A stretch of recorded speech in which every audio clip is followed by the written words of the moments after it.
Vamos nessa, Danado. Vamos nessa. Já botei para gravar aqui. Gente, então, como todos já sabem, que é a sétima vez que eu falo isso, o curso de Curadoria nas Artes para Corpos Dissidentes é uma realização do Núcleo Tony de Criação, que tem o patrocínio da Lei Emergencial Cultural Aldir Blanc, a Fundarp, Secretaria de Cultura do Governo de Pernambuco, Secretaria Especial da Cultura, Ministério do Turismo, Governo Federal.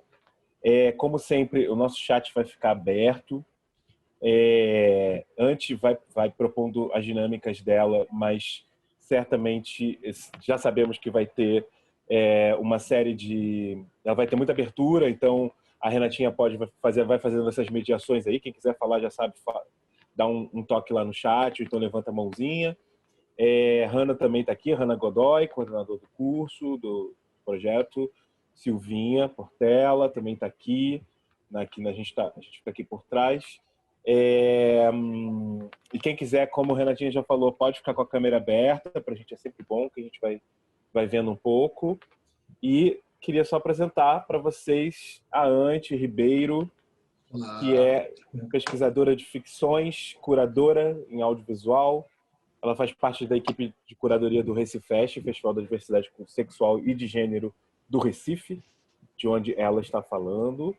E, além disso, ela também é diretora e roteirista. Então... E tudo mais. E tudo mais. E a palavra é toda tua. Então, gente, boa noite, né? Queria pedir primeiro... queria dizer que estou muito feliz de estar aqui. É muito bom quando a gente consegue ter contato com outras pessoas, né, na nossa caminhada. E estou vendo vários rostinhos novos aqui que eu não conheço. Mas, bom, o meu nome é Ante Ribeiro. Eu gosto de dizer inicialmente que eu sou sergipana, né, porque a gente não tem muitas representações de Sergipe por aí, então eu gosto muito de falar sobre.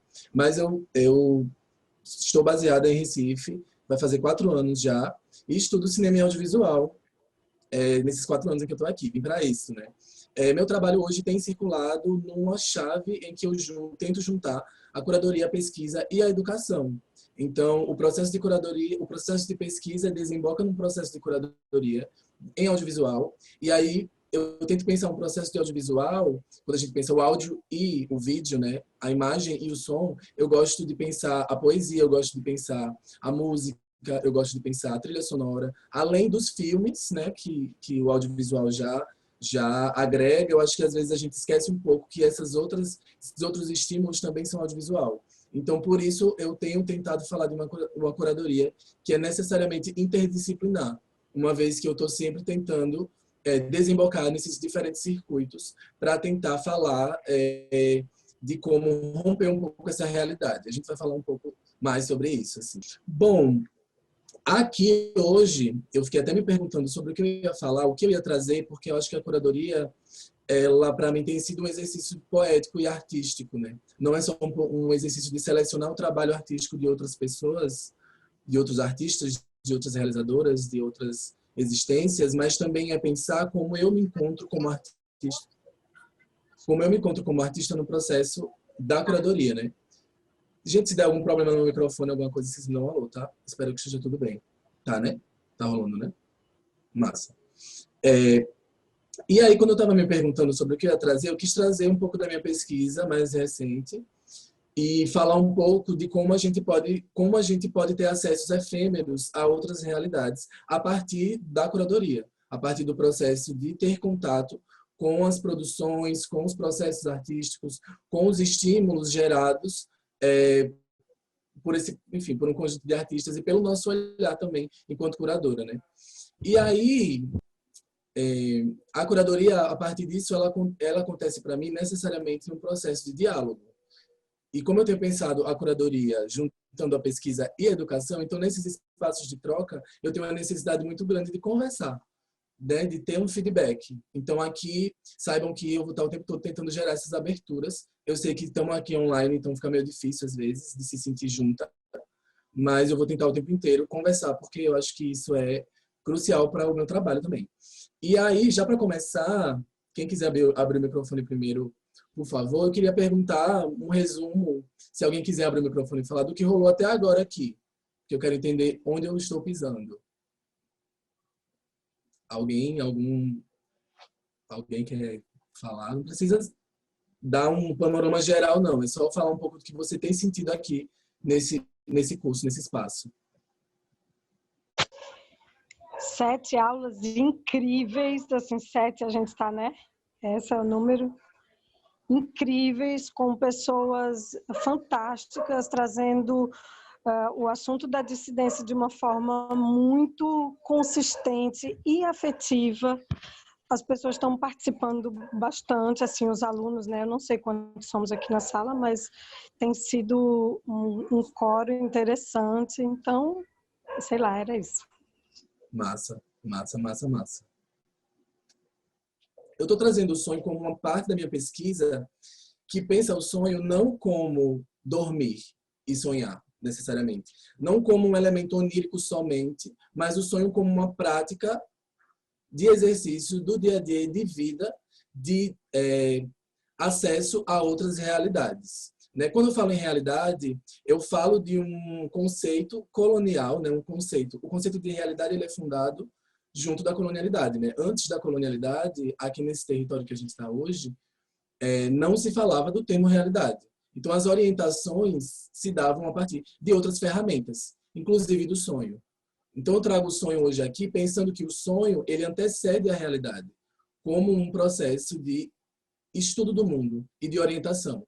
Afinal, já existiam pessoas, povos, perspectivas que pensavam o sonho como uma ferramenta de orientação e não a realidade como esse conjunto de regras fundados pela colonialidade.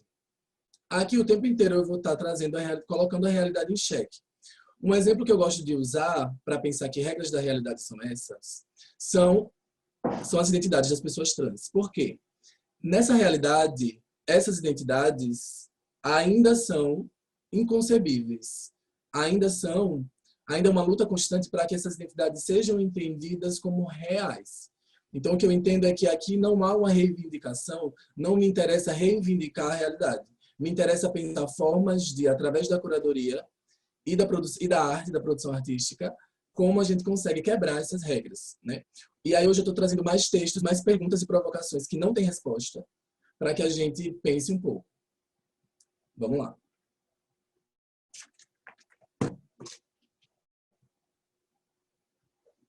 Primeiramente, né, algumas perspectivas sobre curadoria que eu trago sempre que a gente fala em curadoria, geralmente, a gente fala em cura. Porque a palavra curadoria evoca a cura, né?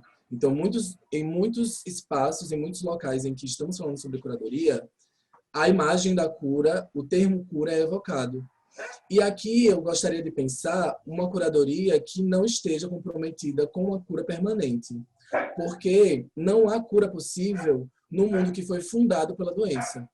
Aqui o tempo inteiro eu trago a colonialidade como um processo de fundação dessa doença, de fundamento dessa doença nesse território que a gente está. E aí eu foco muito nas Américas, porque é onde estamos, é onde eu estou e de onde eu falo e de onde eu trabalho. Né? Então, a colonialidade ela também teve como eu posso dizer, também se desenvolveu em outros territórios, de outras formas. Inclusive aqui no Brasil, de onde falamos, cada lugar vai ter um processo de colonialidade, de diáspora e de alguns processos que ocorrem de forma diferente, mas que aqui eu falo do Brasil, né? Então aqui eu estou trazendo, e aí a gente pode conversar um pouco sobre isso, que não há cura possível no mundo fundado pela doença. Então a ideia aqui não é trazer a curadoria como um exercício de curar. A gente vai falar mais um pouco sobre cura, mas já adiantando, a Castiel Vitorino Brasileiro, que é uma psicóloga, uma estudiosa, enfim, né, artista visual, ela fala de uma clínica da efemeridade. O que é a clínica da efemeridade? É pensar que a cura ela é possível de forma efêmera. A gente acessa alguns portais de rompimento dessa realidade através da arte, através do cinema, através do audiovisual, através da música. São elementos que conseguem nos suspender através da sensorialidade, nos fazer esquecer por alguns instantes desse mundo em que a gente vive, né, que tem os seus limites. Mas, quando a gente passa pela experiência, por exemplo, quando a gente visita uma instalação, quando a gente sai de uma sala de cinema, a gente volta a se deparar com o mundo doente novamente. Então, isso para os corpos dissidentes eu trago porque para a gente há um processo de doença que desemboca nos nossos corpos o tempo inteiro nesse mundo, nesse plano, né? Então, eu gosto de acreditar que há formas de criar acesso a outros mundos, porque se eu não crer nisso, eu acho que esses mundos realmente param de existir. Então, a ideia aqui é trazer esses acessos a esses outros mundos que existem, mas que aqui nessa realidade são podados pela colonialidade. Então, a curadoria, para mim, aqui, eu estou trazendo não como exercício de cura, mas como exercício de coragem. Coragem de, em certos circuitos, falar sobre elementos de quebra dessa realidade. Falar sobre elementos de retorno a um processo que se dava antes da colonialidade, mesmo que a gente não consiga acessar eles da mesma forma, né? Porque muito desse processo foi apagado e a memória, ela é um processo ruidoso. A memória, ela não traduz os eventos que aconteceram. A memória, ela vem como um processo que ocorre no presente. O que a gente lembra hoje é uma tradução no presente do que a gente viveu. Então, mesmo a memória, ela é falha. Mesmo o que aconteceu conosco, não conseguimos contar ou lembrar da mesma forma, ou sentir as mesmas coisas. Então, aqui eu falo da curadoria como uma tentativa de retorno também. Uma tentativa de reescrever esses processos, essas lacunas que foram criadas pelo processo violento da colonialidade. E aí, por isso, a curadoria, como um exercício de coragem para mim, também traz uma viagem no tempo e nos tempos, né? É uma curadoria que tenta romper esse tempo e as regras desse tempo para que a gente consiga conversar sobre o que são os corpos dissidentes. Afinal, os corpos dissidentes, eles vivem necessariamente em outro tempo, né? Existe uma outra noção de tempo, uma outra noção de trabalho, uma outra noção de inserção, uma outra noção de afeto. Tudo isso muda a experiência aqui nesse plano para os corpos que vivem essa experiência de deslocamento, né? Essa experiência de estar desprovido de estar desprovido de direitos ou de sua própria cultura, né? Quando eu falo colonialidade, inclusive, eu sei que a raça, ela atravessa a colonialidade, inevitavelmente. Quando a gente fala de colonialidade, a gente fala da fundação da raça. Mas aqui, quando eu falo em colonialidade e colonialismo, eu não quero trazer somente a raça como um acontecimento, como uma fundação. Mas também pensar que, junto da raça, foram fundados outros processos. O tempo cronológico foi fundado junto com a colonialidade e com a realidade. A transfobia também, a cisgeneridade e a transgeneridade, não a transgeneridade, mas a cisgeneridade como uma regra, foi fundada também por um processo colonial. Então aqui eu não... Oi, tem alguém falando? Não? E aí eu estava falando, sim, que o processo de colonialidade, ele funda outros padrões, né, que não só a raça, né? Então aqui eu gosto de falar sempre isso para não parecer que eu estou resumindo tudo a raça, sabe? Existem outros processos que se desembocam a partir disso e que vamos falar aqui hoje, quando a gente fala de curadoria. E aí, né, no caso, pensar uma curadoria para corpos dissidentes, que foi o desafio que me foi feito nesse curso, também pensar uma curadoria voltada para um olhar atento ao que destoa, também elaborar estratégias para atravessar esses limites desse mundo.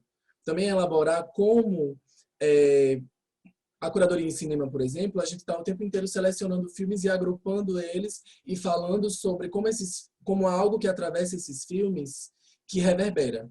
Então, como pensar uma curadoria que reverbere essas estratégias de atravessar os limites desse mundo?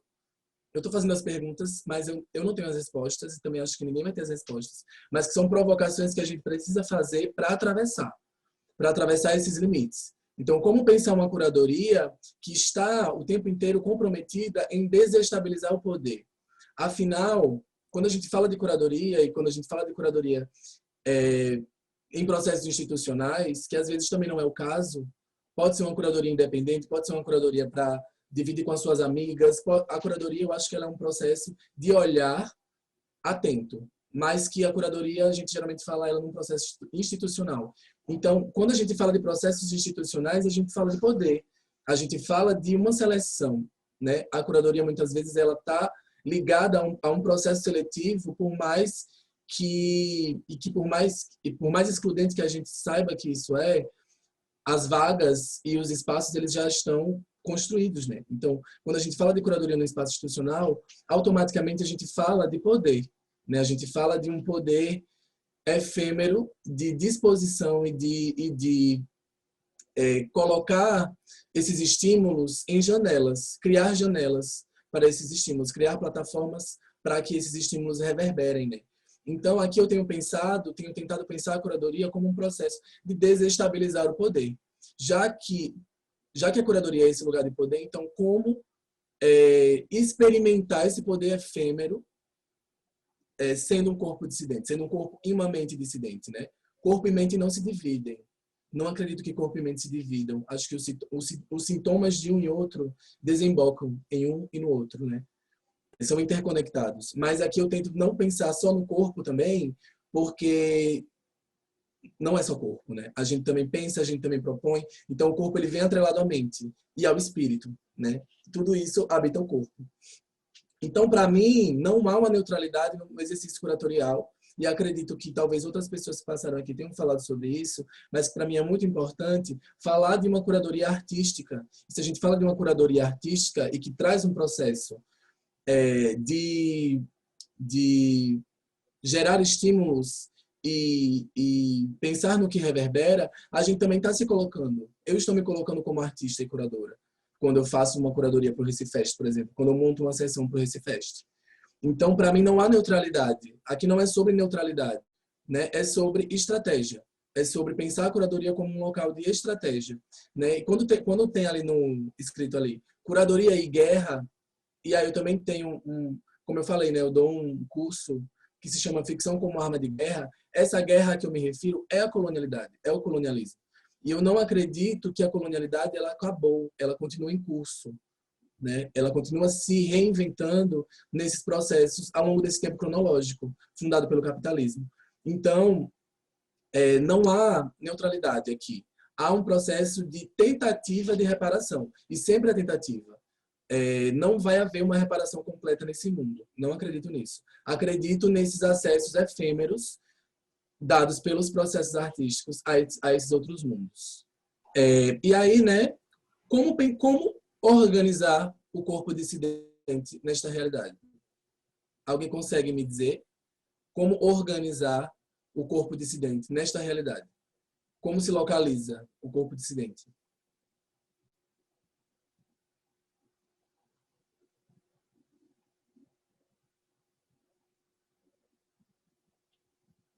Deixando o silêncio um pouco, porque eu imagino que vocês podem estar pensando.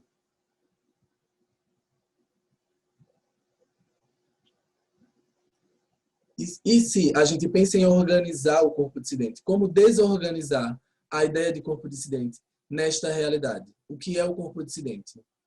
Como se encontra o corpo dissidente?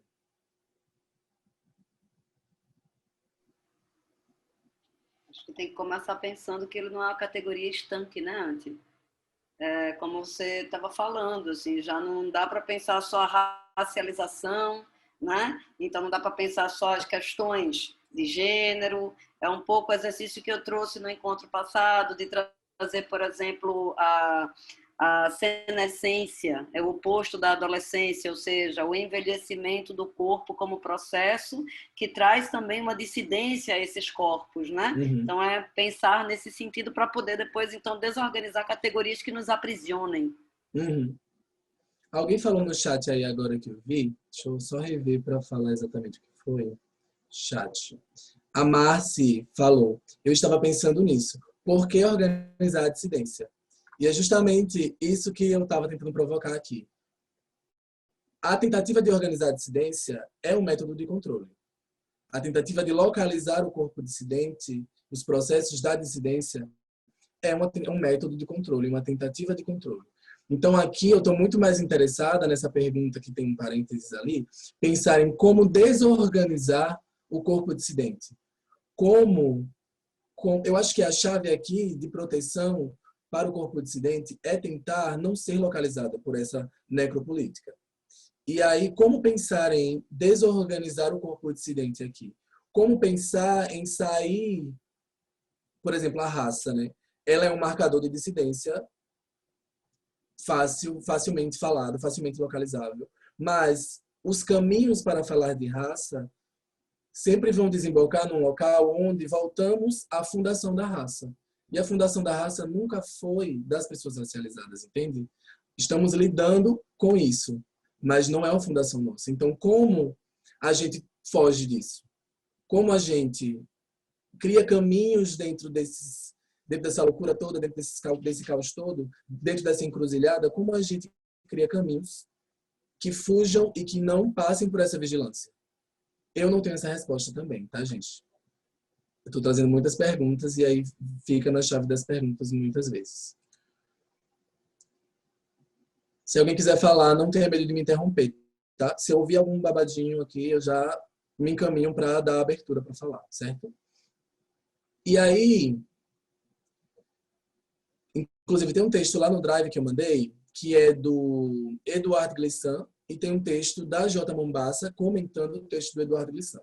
O texto do Eduardo Glissant se chama Pela Opacidade, e o texto da J. Mombassa comentando o Eduardo Glissant se chama A Plantação Cognitiva. Tá lá no Drive, eu vou passar um pouco pelas coisas, mas eu não vou me ater a esses textos. Eu acho que eu vou me colocar muito mais do que trazer referências. Me colocar, enfim, né? Entre as referências eu vou me colocar. E aí, o que é o entendimento? O que é o processo de entender? O que é colocado aqui como processo de entender nesse mundo, nessa realidade? E a tentativa aqui não é, em nenhum momento, dar uma solução para o beco sem saída, porque eu não ia conseguir fazer isso. Mas é tomar fôlego para enfrentar o beco sem saída. Entender algumas formas de atravessar um beco sem saída e talvez se deparar em outro depois, né? Essa pergunta de como organizar ou desorganizar a dissidência, ela já vem, a gente está falando aqui via uma linguagem fundada pela colonialidade, né? Então eu nem conseguiria fazer vocês me entenderem se eu não tivesse aderindo a esse processo. Então é sempre um paradoxo, é sempre paradoxal. Tem uma obra da J. Mombassa que ela fala assim, que é um texto, né?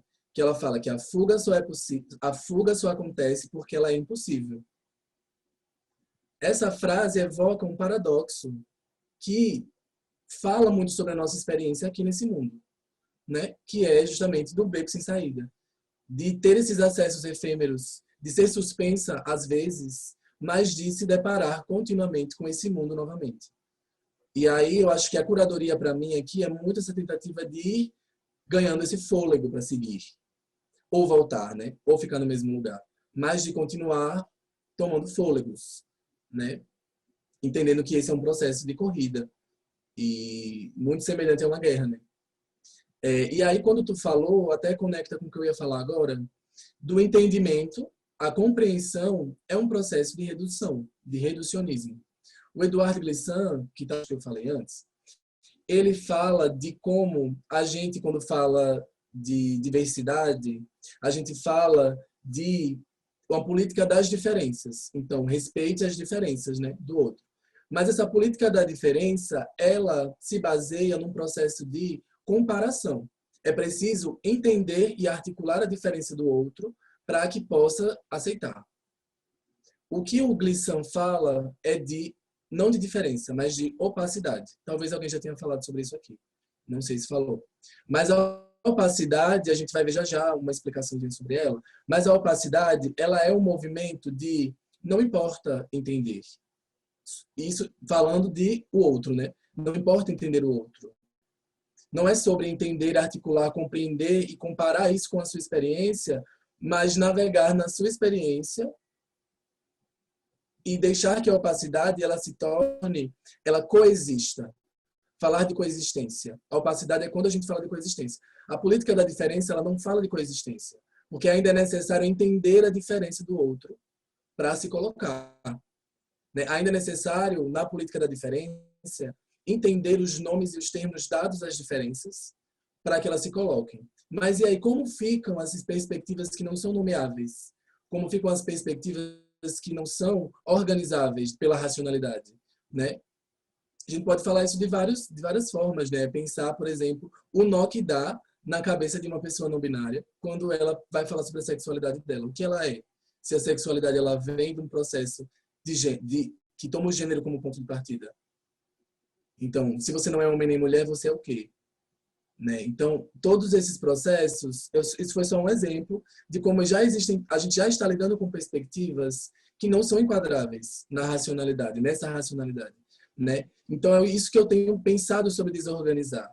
Não que o processo de desorganização vá ser necessariamente o oposto dicotômico da organização, do entendimento colonial, mas pensar uma desorganização como a gente como a gente consegue, será que a gente consegue não aderir a esses processos de organizar? Será que a gente consegue, na nossa prática artística e curatorial, trazer estímulos, trazer acessos a um outro mundo que não esteja organizado a partir dessa racionalidade? É uma pergunta. Será que a gente consegue? Enfim, né? Nas opacidades vocês vão pensando aí. Enfim, vou tentar falar de curadoria, mas eu não sei se já está dando para entender o que eu estou trazendo no meu trabalho, então estou falando de mim o tempo inteiro, né? Da minha prática, mas é isso que eu estou tentando buscar na curadoria. Ferramentas eu faço muita curadoria em cinema, então o que eu tenho pensado é que uma pessoa entra numa sessão, ou ela vê online, como está sendo agora os festivais, né? Mas que quando ela sai ali daquele espaço onde você está quase com uma viseira, como um cavalo domesticado, sabe? Que você senta numa cadeira e tem uma grande tela, e aí você só vê aquilo o tempo inteiro. Não há uma possibilidade de desobediência ali, né?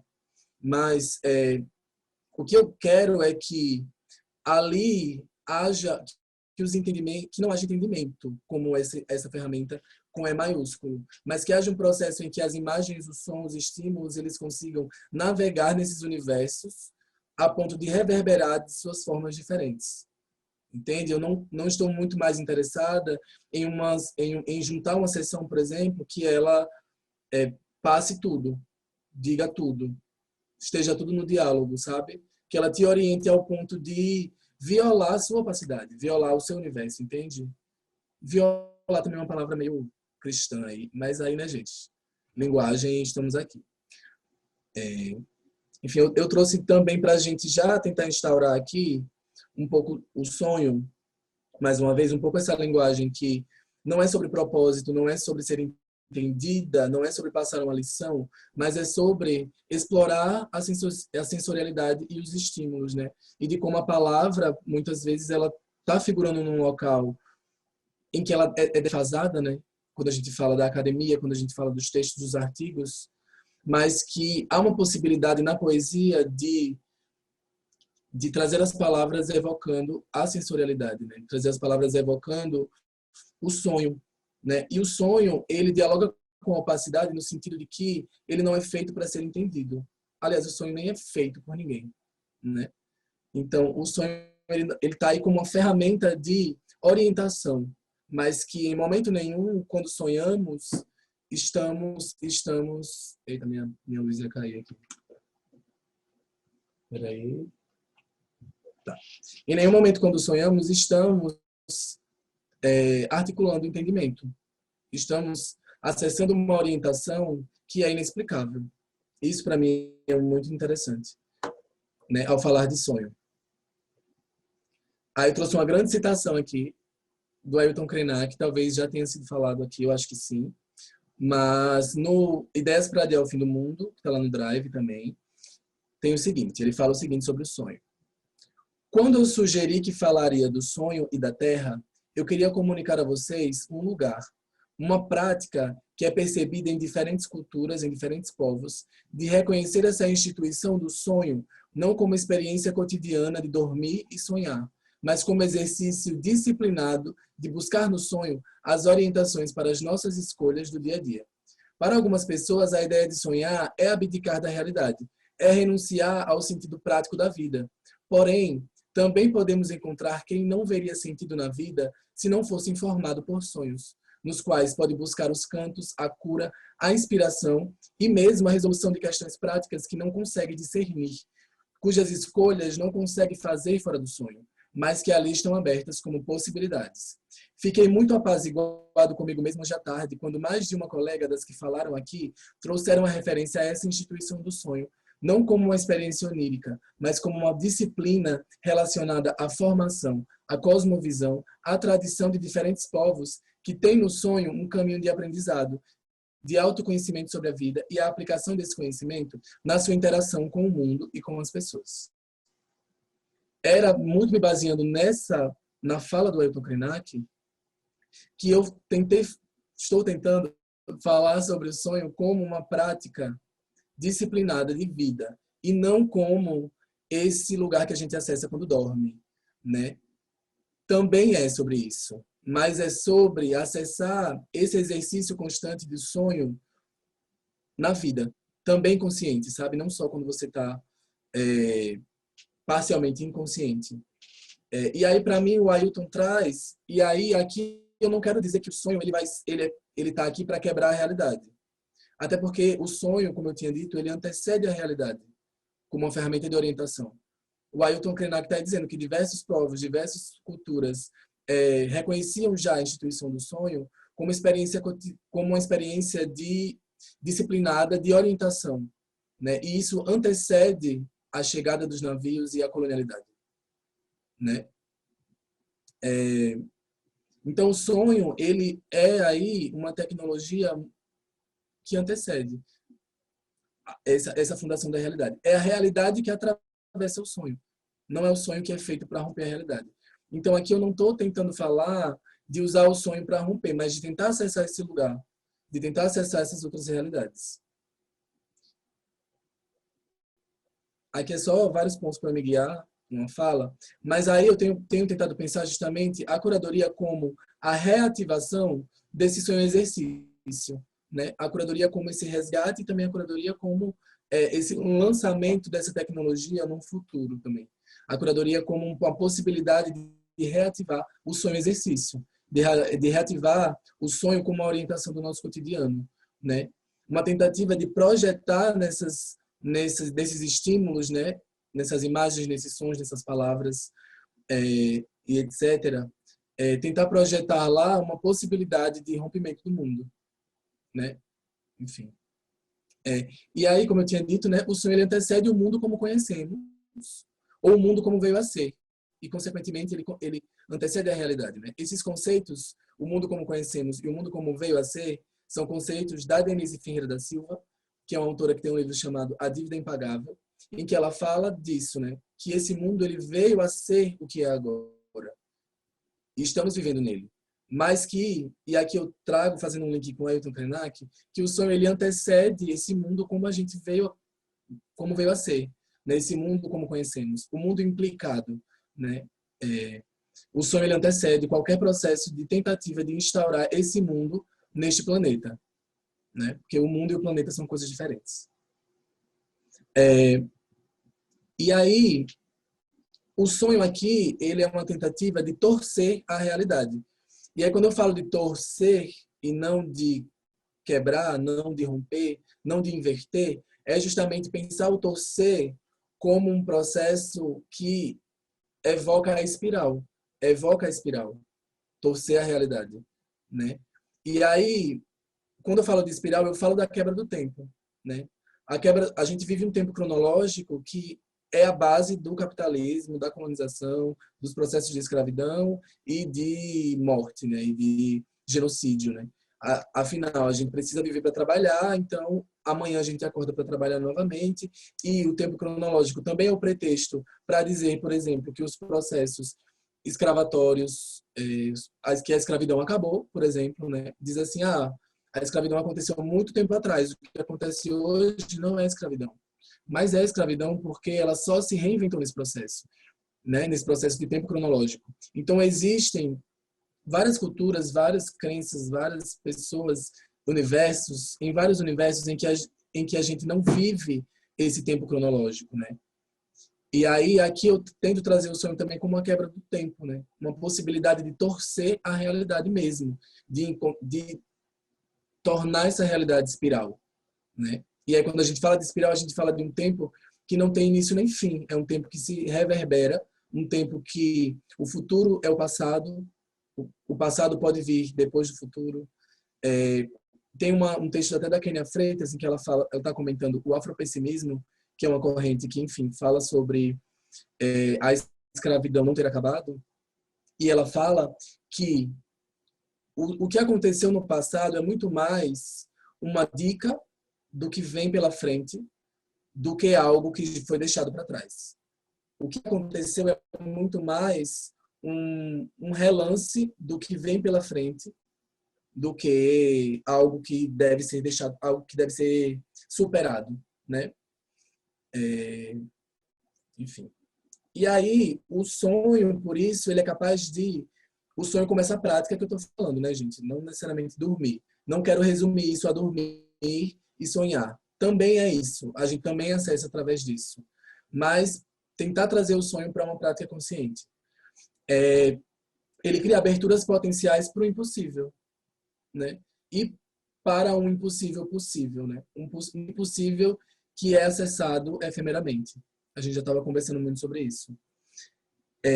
E aí eu estou interessada também, quando eu falo de curadoria, em falar de interpretações que são difusas, né? O sonho, ele dialoga com a opacidade, como a gente tinha falado, e com a escuridão. Quando eu falo escuridão, eu estou falando de um local onde não há entendimento. A escuridão como um local onde não se sabe onde está.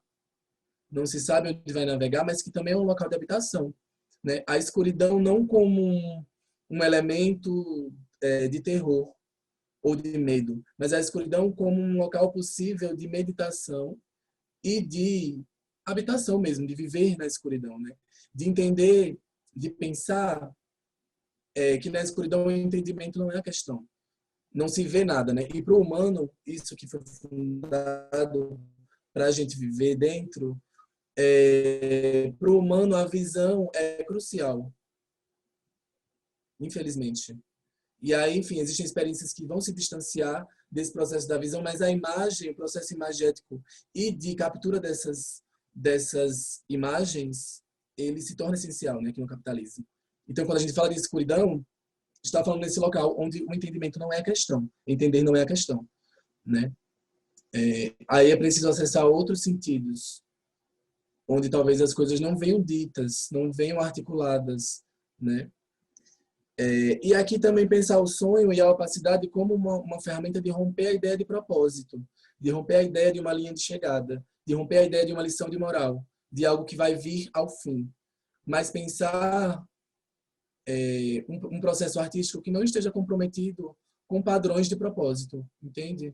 Um processo artístico que exista em seus próprios processos de evocar a sensorialidade, de evocar os estímulos.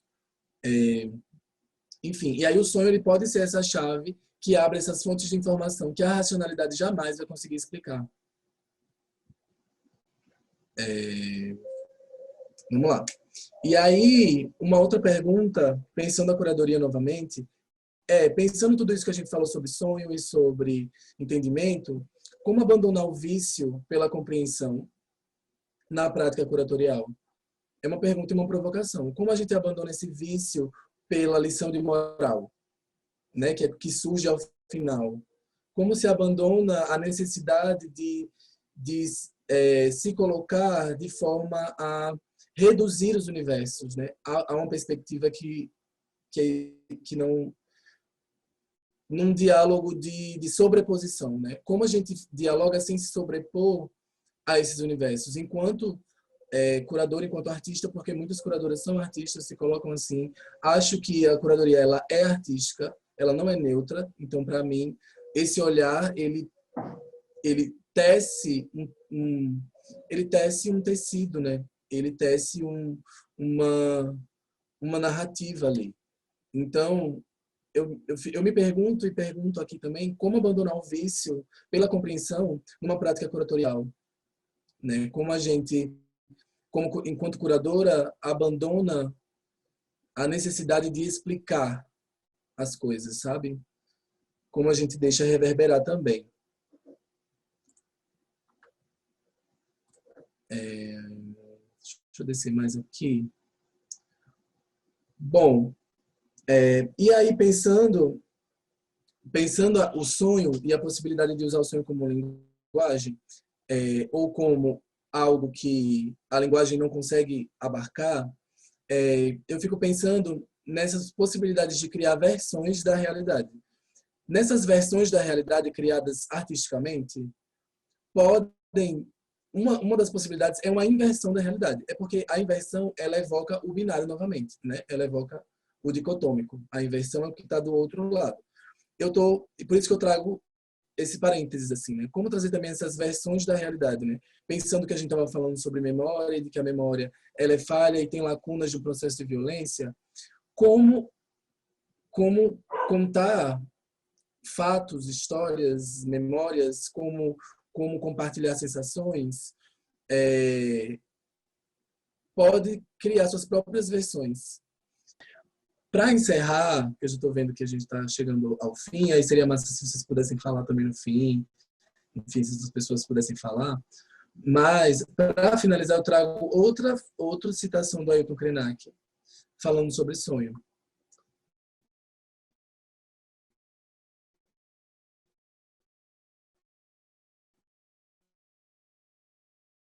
Ele diz o seguinte: terra dura. O lugar do sonho. Não sonho comumente referenciado de quando se está cochilando ou que a gente banaliza. Estou sonhando com o meu próximo emprego, com o próximo carro. Mas que é uma experiência transcendente na qual o casulo do humano implode, se abrindo para outras visões da vida não limitada. Talvez seja outra palavra para o que costumamos chamar de natureza. Não é nomeada porque só conseguimos nomear o que experimentamos. O sonho como experiência de pessoas iniciadas numa tradição para sonhar. Assim como quem vai para uma escola aprender uma prática, um conteúdo, uma meditação, uma dança, pode ser iniciado nessa instituição para seguir, avançar no lugar do sonho.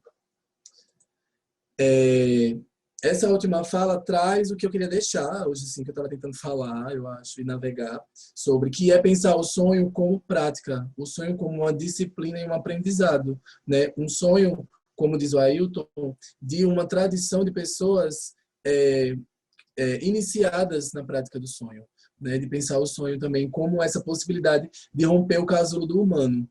E aí, como a gente tinha falado, a humanidade ela traz muitas outras fundações que sustentam os limites desse mundo, assim. Então, é isso. Quem quiser falar, fica à vontade.